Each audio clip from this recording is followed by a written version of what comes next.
dessa pesquisa. Obrigada. Muito obrigada. Agora vamos ao último, Natanael Araújo, com o texto Textualidades, com o trabalho Textualidades, Visuais e Políticas da Diferença no Mercado Editorial.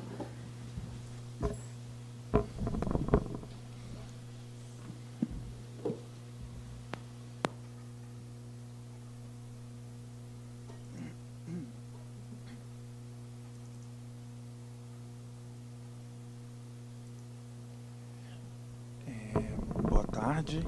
Antes de mais nada, eu quero agradecer estar aqui. Eu comentava com a professora Yara Bellelli que vinha e ela falou como que foi legal o ano passado, né?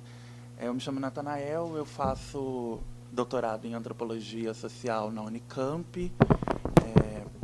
Estou vinculado ao Núcleo de Estudos de Gênero PAGU. E no mestrado eu pesquisei o surgimento de editoras voltadas exclusivamente para a publicação de livros de literatura LGBT.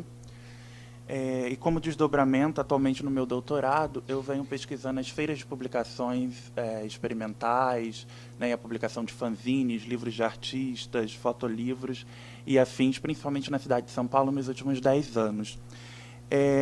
Eu vou ler porque eu controlo meu tempo, né? Então já pensei quantas laudas, quantos tempo. Vamos ver se funcionou. E acho que fica melhor. Então, essa é uma apresentação que é um recorte, né, da agenda em torno de minhas pesquisas, voltadas para a apreensão do mercado editorial brasileiro em relação com as produções identitárias, né, de mulheres, produzidas ou sobre mulheres, LGBTs, negras e negros. O objetivo aqui é pensar o modo como o campo da literatura possibilita refletir e apreender políticas e marcas da diferença e de conhecimento da dinâmica social, política e histórica. Para tanto, vou apresentar brevemente o desenho cognitivo no qual as minhas preocupações se encontram ancoradas, né?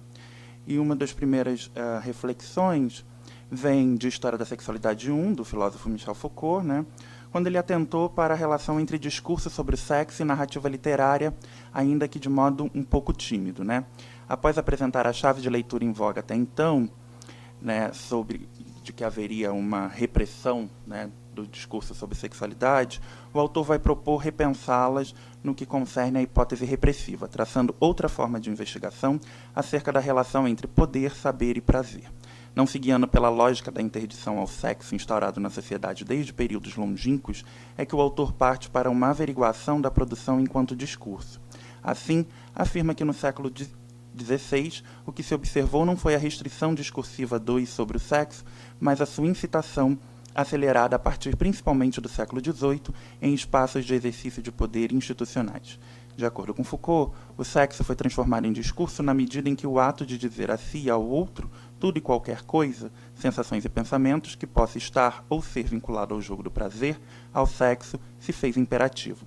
Esta prática, cuja tradição remonta ao ascetismo monástico, no século XVII, teria se instaurado enquanto regra geral. A confissão religiosa, diz-no o autor, teria passado a ser gradativamente mais exigida, tendo no que concerne às práticas carnais um crescente detalhamento. Foucault exemplifica sua interpretação trazendo à baila duas produções literárias.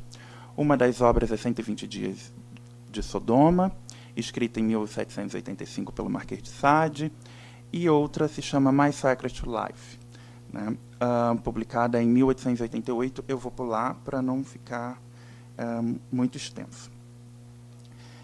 Mas foi, embora o Foucault tenha timidamente apontado para isso, né, foi com calibre redobrado e um tinteiro polido que Annie McClintock aprofunda ainda mais os usos possíveis das narrativas literárias para a reflexão intelectual.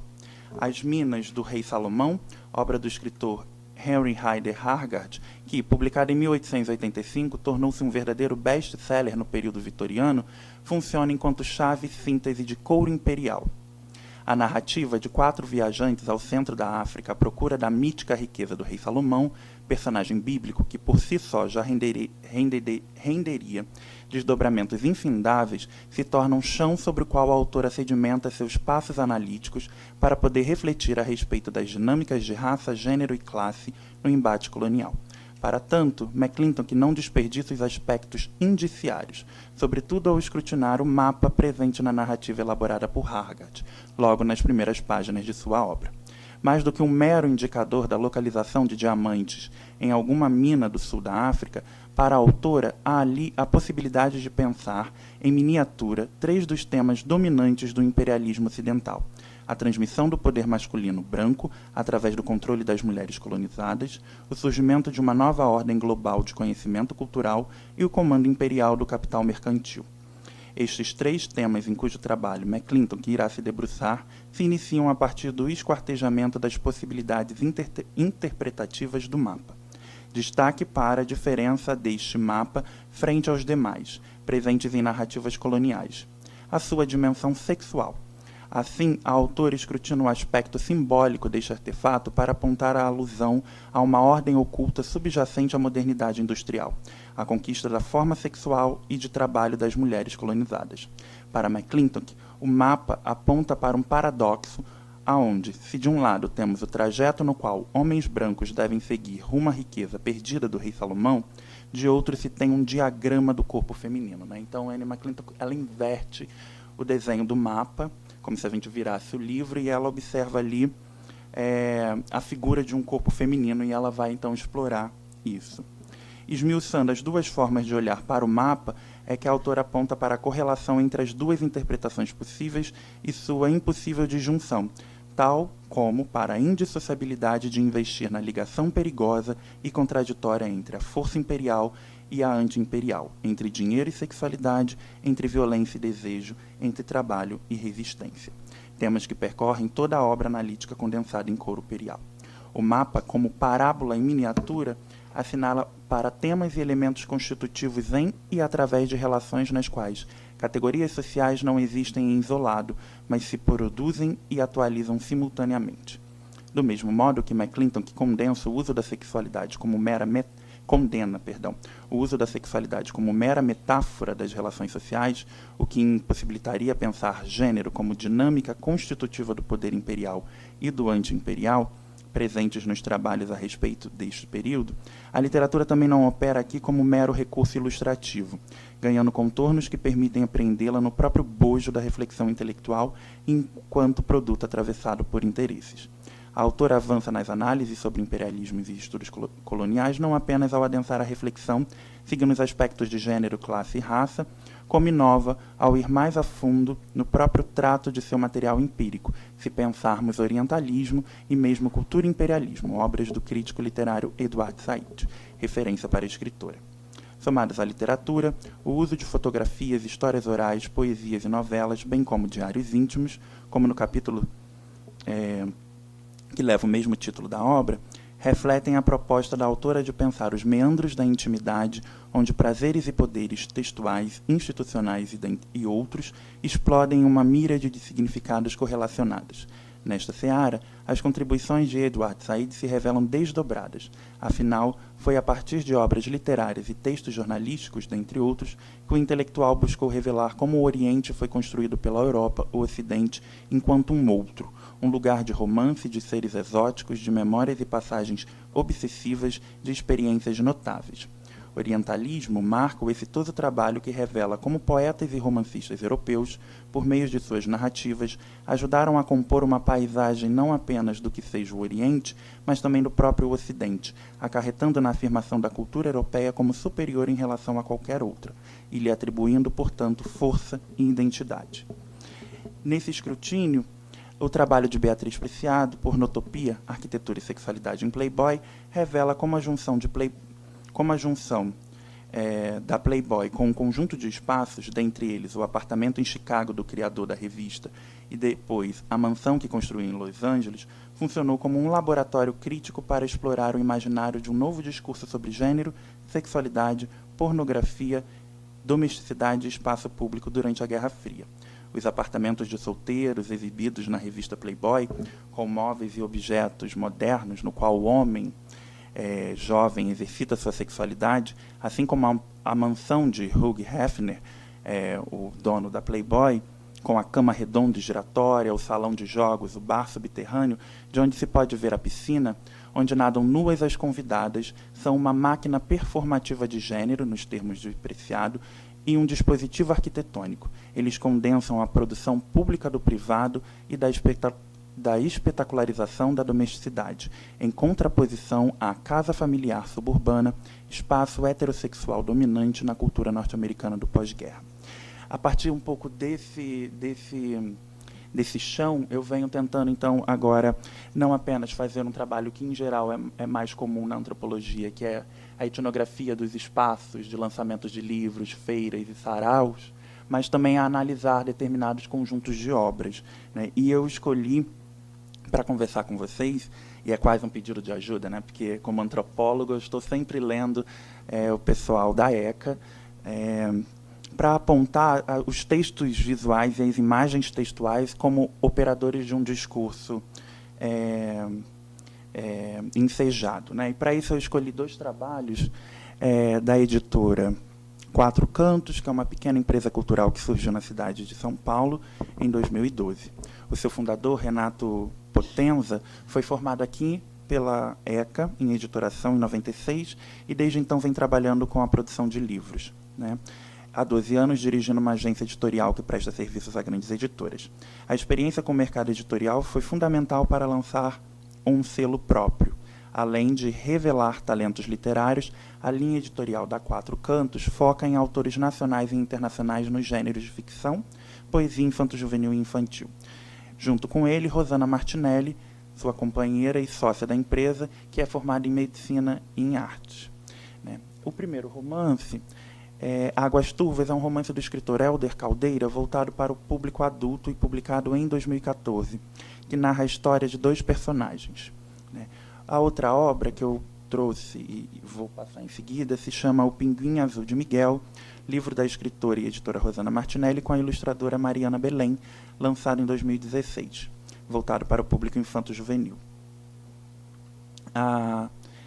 O Pinguim Azul de Miguel procura quebrar estereótipos sociais, né?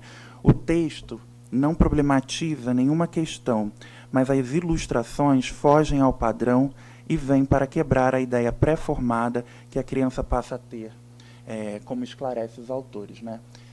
E, acompanhando as narrativas construídas nas obras, o meu propósito é apreender e problematizar de que maneira os marcadores sociais da diferença se encontram ali ensejados e diluídos, né?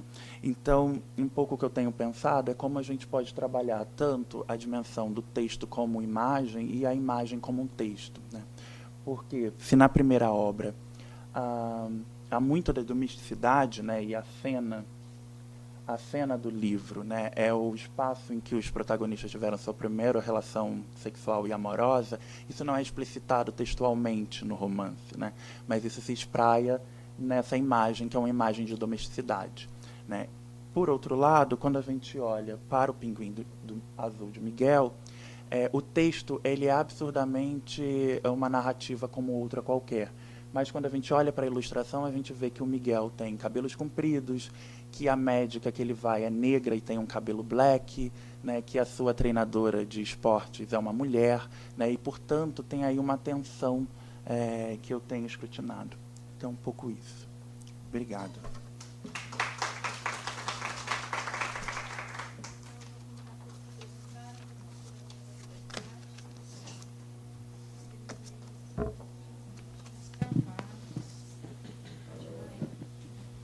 Então, esse diálogo, quem começa aqui atrás, perguntas, se ninguém tiver, eu vou já iniciar perguntando um pouco mais desse último trabalho, como foi o processo de seleção desses 2 estudos, né, que você apresentou, e depois a seguir a gente passa, não sei se a gente quer fazer uma rodada aqui, de perguntas para a mesa.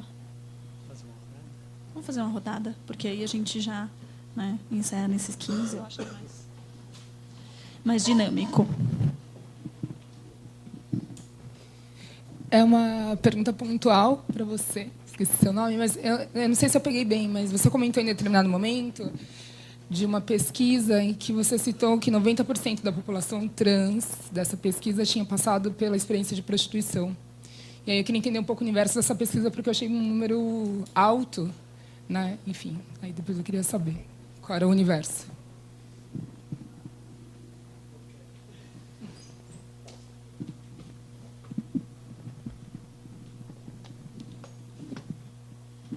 Bom, não seria jornalista se eu não fizesse essa pergunta.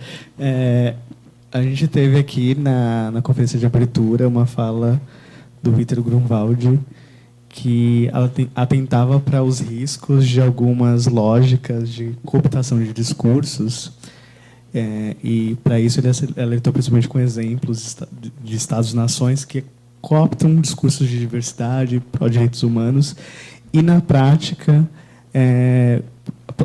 aplicam outras políticas de genocídio, de morte e de injúria a certos grupos sociais. Aí, pensando nisso, principalmente para você, Ricardo, ele apontava a publicidade brasileira como um possível campo de cooptação dos discursos pró-LGBT no Brasil. E aí eu pensando aqui com a dinâmica, por exemplo, da parada LGBT de Nova York, onde hoje o desfile majoritário é de empresas pró-diversidade, se corremos um risco de uma cooptação desse discurso que roubaria ou tiraria esse protagonismo do movimento social LGBT no Brasil.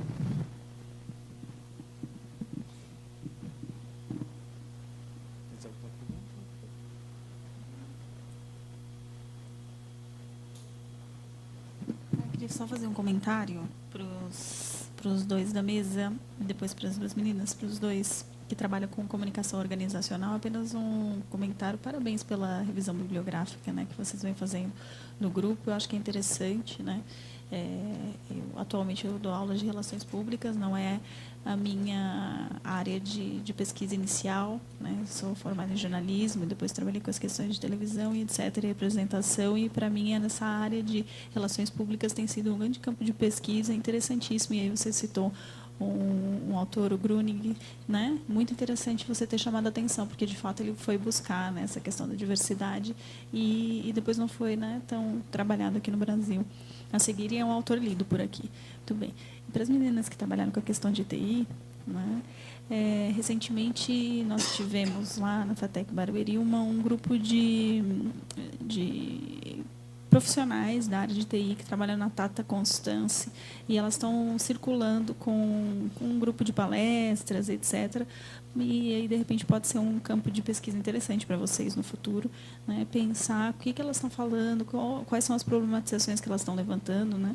E como elas se sentem, né, nesse mercado de TI, né? Então, nessas grandes empresas aí, ao redor da... Enfim, é só comentar ao redor aqui da cidade. Parabéns.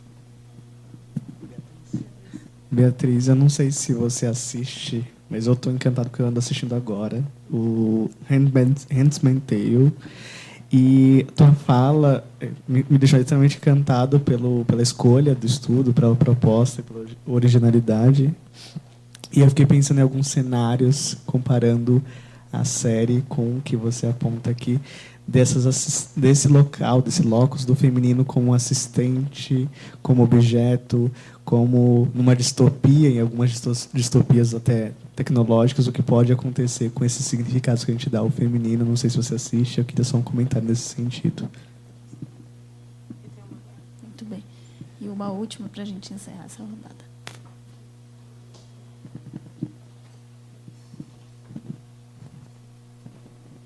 A minha pergunta também vai para a Beatriz, porque está pensando numa questão até que apareceu nas mídias há umas semanas atrás, daquela hashtag Poxa Maridos, né? Que assim, o homem nunca aparece como alguém que é um ajudante de fato, mesmo quando ele se propõe a ajudar, aparece aquilo com uma certa deficiência, dificuldade, etc. Então, é claro que 10 minutos são poucos, né, para falar, não dá para abordar tudo. E acho que fica bastante claro essa posição da mulher enquanto que a assistente que guia o homem, a Vitória, Mas aí eu queria saber se você também chegou a entender, que você pudesse comentar um pouco mais o quanto as mulheres também prefeririam, talvez, uma mulher como suas assistentes por passar essa confiança de pessoas, sei lá, com uma iniciativa maior ou com mais atenção e cuidado. Vamos lá, então.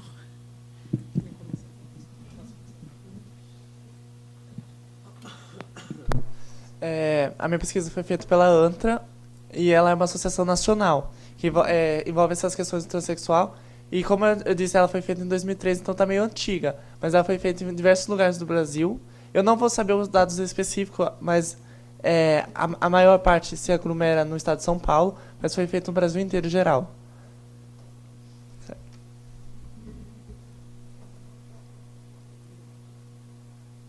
Agora você. Vamos à ordem? Jean, eu não assisti à fala do Vitor, mas eu acredito que ele estava se referindo ao que a gente tem chamado de pinkwashing, né? Que é essa prática de justamente cooptar esses discursos em linguagem simples, para ficar bem na fita ou na foto, né? E quando a gente fala em pinkwashing, é muito comum que se faça uma referência ao Estado de Israel, né?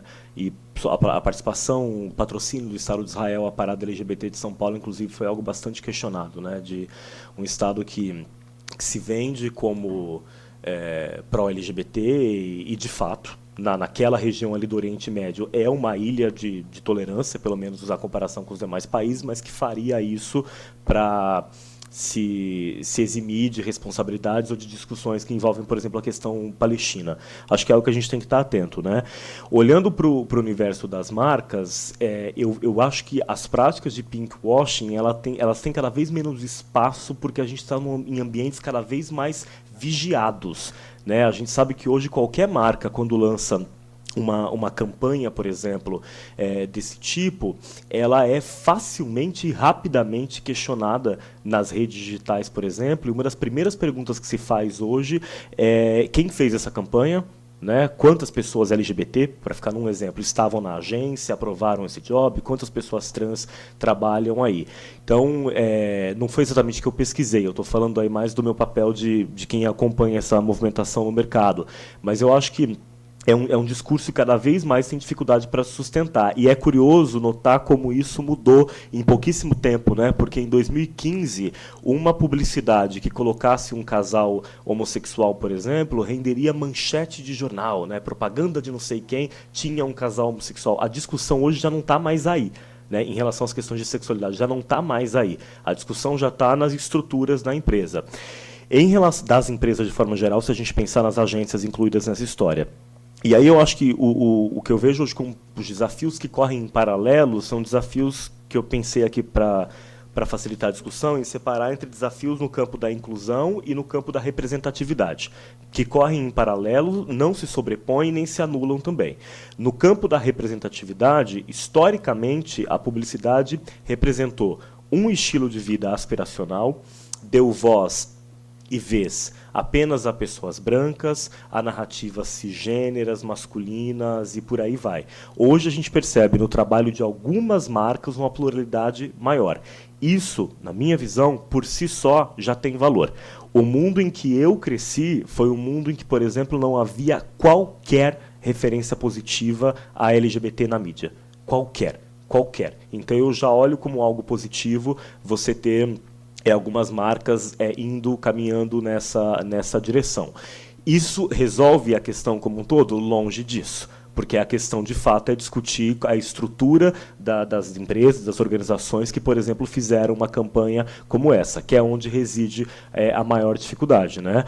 Quando a gente olha para as agências de publicidade no Brasil hoje, as maiores, elas são majoritariamente brancas, elas são elitistas num grau assustador, mesmo para os padrões brasileiros, né? Porque elas são mais assustadoras que as empresas de forma geral, mais assustadoras, o ato falho não é à toa, né? Ele é justificável. Elas são mais elitistas que as empresas em geral, o que é assustadora. A criação é majoritariamente masculina e é aí que está o maior desafio.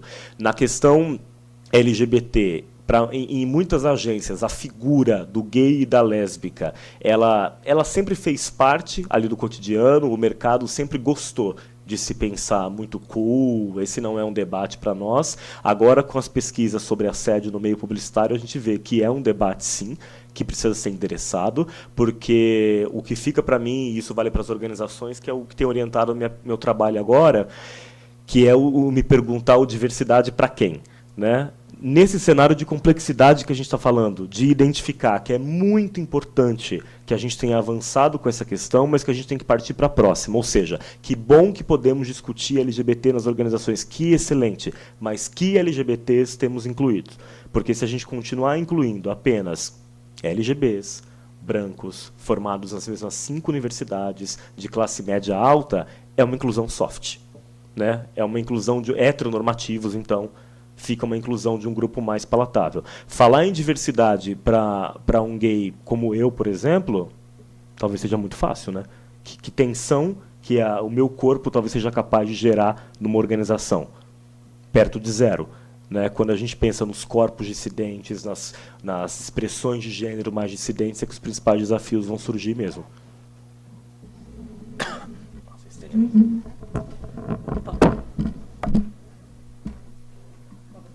Opa, já vi 2 vezes.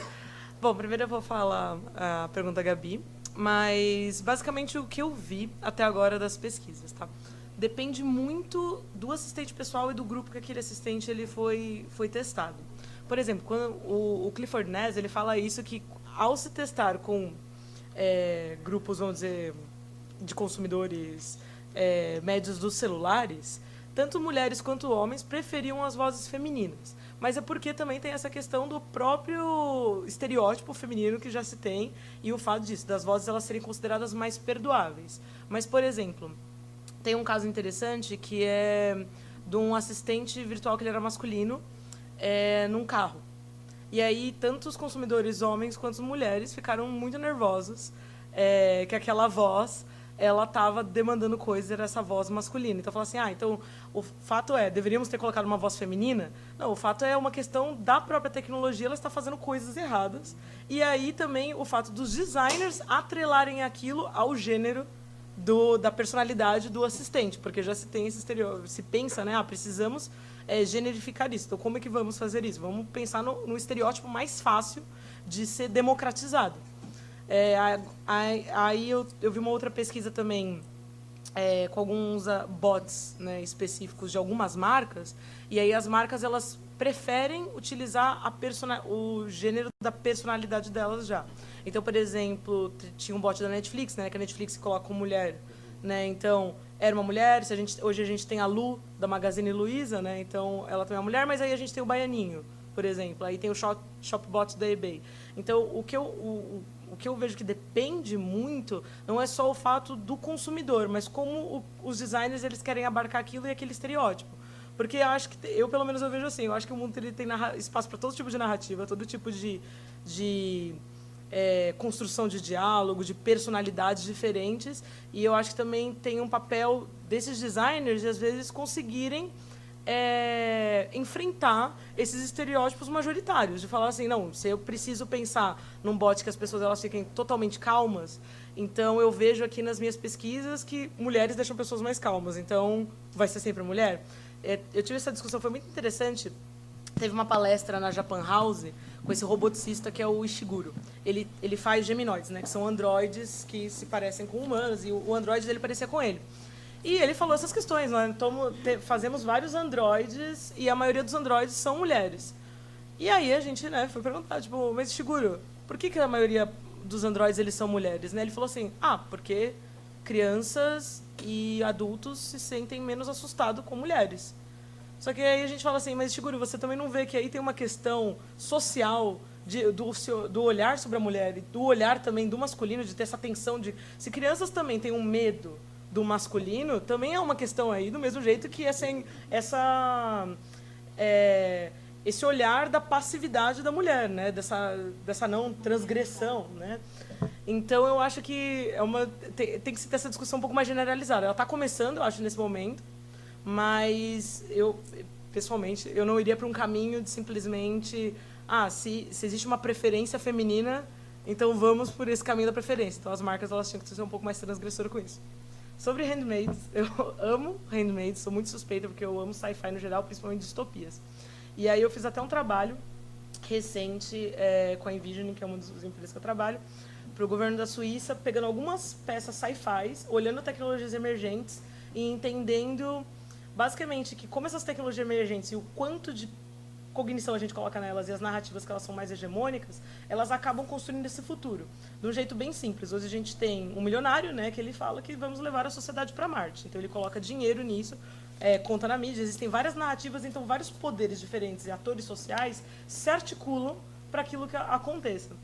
Então, eu acho que é uma opinião assim, como pessoa, né, que eu vejo às vezes o mundo caminhando para um mundo mais distópico, por causa dessa questão da gente tem uma divisão digital, que ela aumenta muito quando temos conglomerados de tecnologia, que eles acabam pegando mais empresas, mas, ao mesmo tempo, tem um lado, isso poderia se tornar positivo quando a gente vê a maior inclusão digital. O que eu acho que ganhará? Vamos pensar assim, esse mundo mais distópico ou esse mundo mais utópico? Eu acho que, basicamente, quais narrativas serão mais hegemônicas? Enquanto, se a gente está falando que vamos para Marte, vamos construir passos para ir para Marte. Se a gente conseguir criar investimento, pessoas e principalmente narrativas falando que, não, talvez a gente precise de um mundo um pouco mais diverso, talvez precisamos repensar a política, o papel da mulher, a tecnologia em si, eu caminho mais para isso. Mas, especificamente de inteligência artificial, eu sei que tem muita essa discussão de superinteligências, né? Tipo, de roubar os trabalhos de uma inteligência artificial que vai acabar pegando todo mundo, né? Como estudiosa de inteligência artificial, eu vejo que a gente está muito, muito, muito distante disso. Então, são discussões que eu acho que elas não cabem no nosso momento. Que se você vê, a gente fala assim, eu tenho medo de um dia existir um Hall, né, um Terminator que vai destruir a sociedade, mas a gente está se preocupando, na verdade, se ela consegue entender a Siri, ela erra o que a gente fala para ela. Então, a gente está realmente muito distante de conseguir construir uma capacidade remotamente parecida com a humana, né? Essa capacidade de aprendizado e neurológica até que a gente tem. Quem tem curiosidade de entender um pouco mais esse lado, como poderíamos construir isso, eu recomendo muito o Nick Bostrom, que ele tem esse livro que é o Super Intelligence, que até acabou de ser traduzido em português. Eu acho que ele tem esse olhar um pouco, né, mais distópico, como realmente poderíamos construir, mas eu acho que tem questões de inteligência artificial que elas são muito atuais e muito urgentes. A questão de algoritmos que eles acabam reforçando estereótipos de gênero, raciais, de classe, porque eles pegam bases de dados com aquilo tudo que existiu e acaba reforçando. Então, acho que esse tipo de discussão que a gente tem que começar a ter exatamente para pensar isso. Será que se o feminino ele sempre foi visto como mais passivo, como mais calmo, a gente deveria continuar reforçando isso ou então realmente questionar e trazer novas narrativas? Primeiro, quero agradecer. Eu fiquei pensando várias conexões possíveis, né? E como poderia ter incluído uma outra discussão que é, no campo do mercado editorial, as mulheres têm mandado, né? Então, a predominância, né? Mulheres escritoras, eventos literárias e autoras. Eu selecionei da seguinte forma: Águas Turvas, ele foi lançado quando eu estava fazendo a minha pesquisa de mestrado.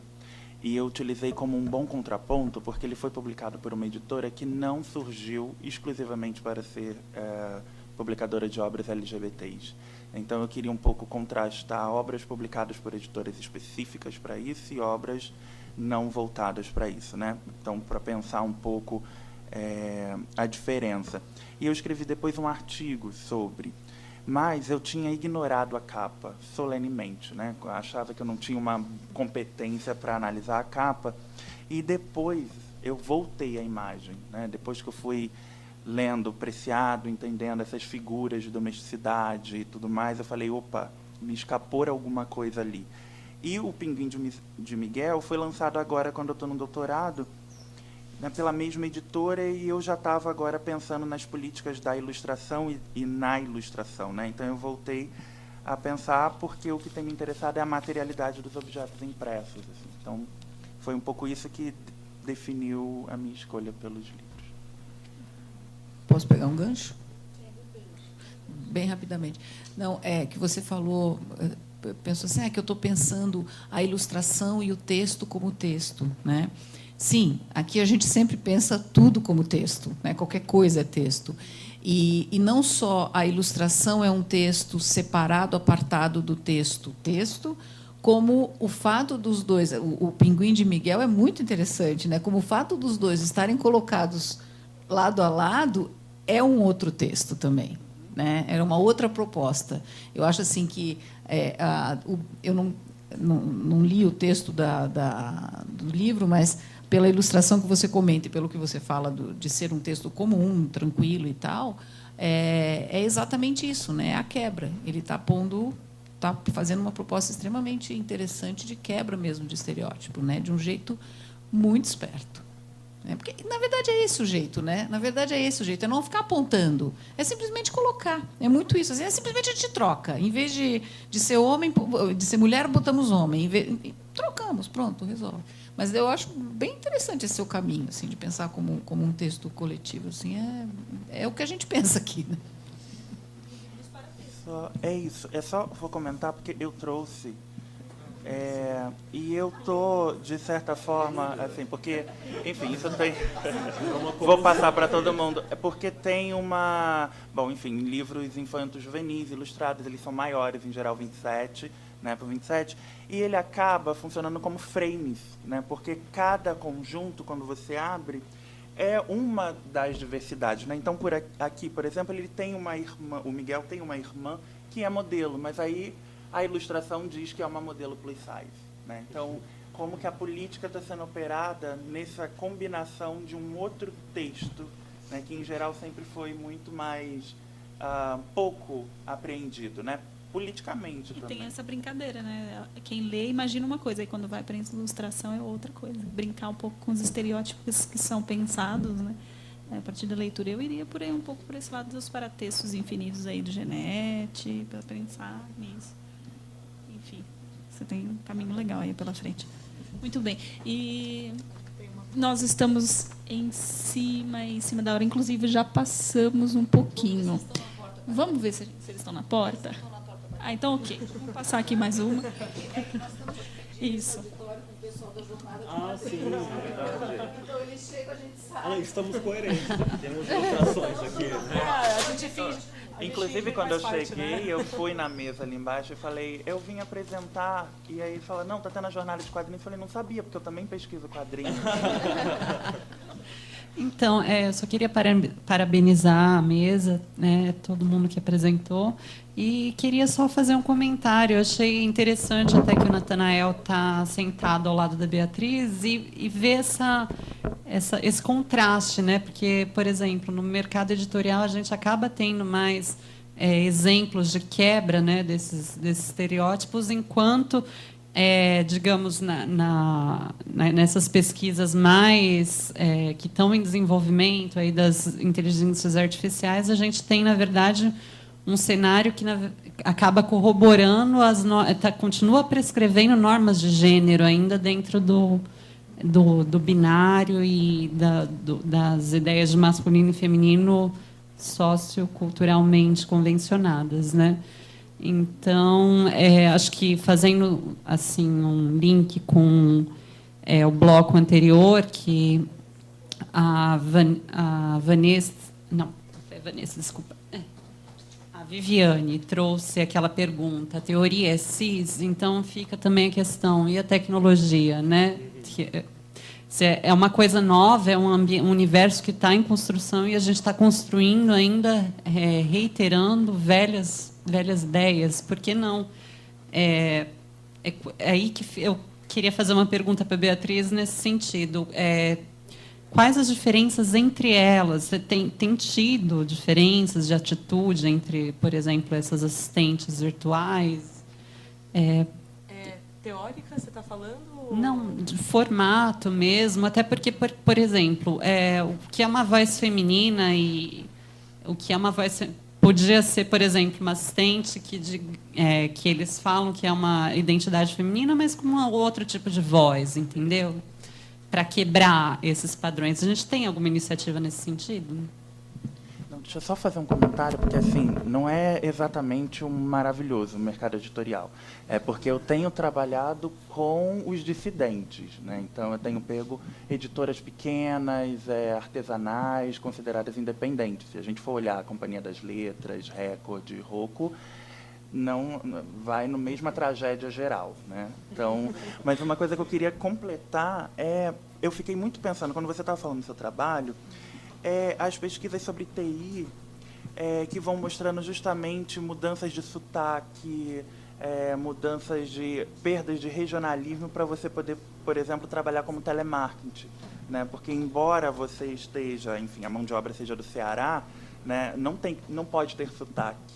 Então, fiquei pensando muito o tempo inteiro como que esses trabalhos sobre telemarketing também têm um pouco tensionado isso, né? Bom, temos alguns exemplos que são interessantes, né? Eu acho que até o fato de existir a discussão já é aquele começo da gente entender, né? Por exemplo, eu acho que o melhor exemplo agora é o Google, né? Porque o Google ele adquiriu essa consciência. Vamos dizer assim, né? Ele tentou, né, pelo menos. Então, você tem muita liberdade como usuário de você personalizar o seu assistente. Então, ele não tem uma coisa específica de personalidade, tipo assim, é uma mulher, mas ela é mais snarky, vamos dizer, ou ela é mais agressiva, né, ou coisas, vamos dizer assim, que eram consideradas só do universo masculino. Isso eu não vejo tanto porque eles são necessariamente democráticos. Então, mesmo os que são, vamos dizer assim, as personalidades que são masculinas, elas acabam sendo... Eu brinco até que é aquele simpático neutro, sabe? Tipo, vou falar, bom dia, boa tarde, legal. Não tem, às vezes, ela não tem nenhuma subversão muito grande de gênero. Eu acho que isso acontece mais em tecnologias mais sci-fi, vamos dizer assim. Então, na robótica, eu vejo alguns exemplos disso, porque tinha vários problemas de robótica, até raciais. Então, por exemplo, das pessoas elas imprimindo preconceitos raciais em robô. Tipo, o robô branco, ele é mais forte do que um robô negro, por exemplo, que tinha traço. Então, a gente vê que na robótica você consegue brincar um pouco mais isso, porque é uma coisa muito mais tangível.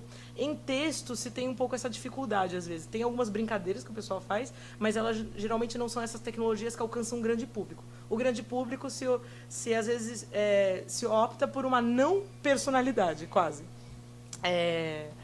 Mas o que eu acho que o melhor jeito de se pensar nisso, até que você falou assim, será que a teoria é cis, né? Se a gente pensar, eu acho que a teoria, não só a teoria, a tecnologia, ela é elitista, classista, branca, heterossexual ainda e principalmente masculina. Porque a gente tem uma historicidade que levou a muito isso, a gente está começando a subverter agora.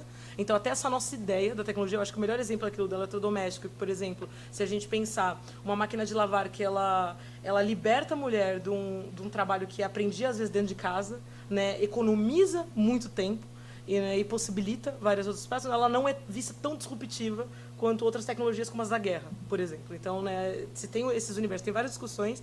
Eu não quero, né, recomendar meu trabalho, porque é suspeito falar isso, mas eu acho que se a gente pensar uns trabalhos que tem em português, ele é meio esquizofrênico na graduação, a gente sabe, né? E eu tentei pegar várias coisas diferentes, mas ele, pelo menos, é um trabalho em português que tenta abarcar tudo isso. Então, se procurar Redoma de Vidro, tem lá.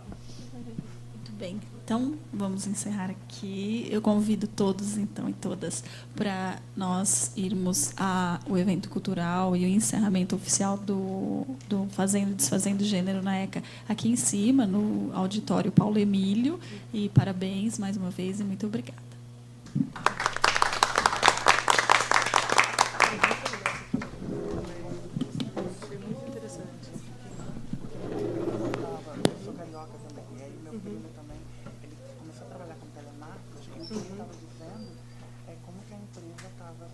Obrigando, né? Fonoaudiólogos para os funcionários, porque eles não podiam ter esse E isso acontece. Eu vejo que assim, a partir do momento que você tira esses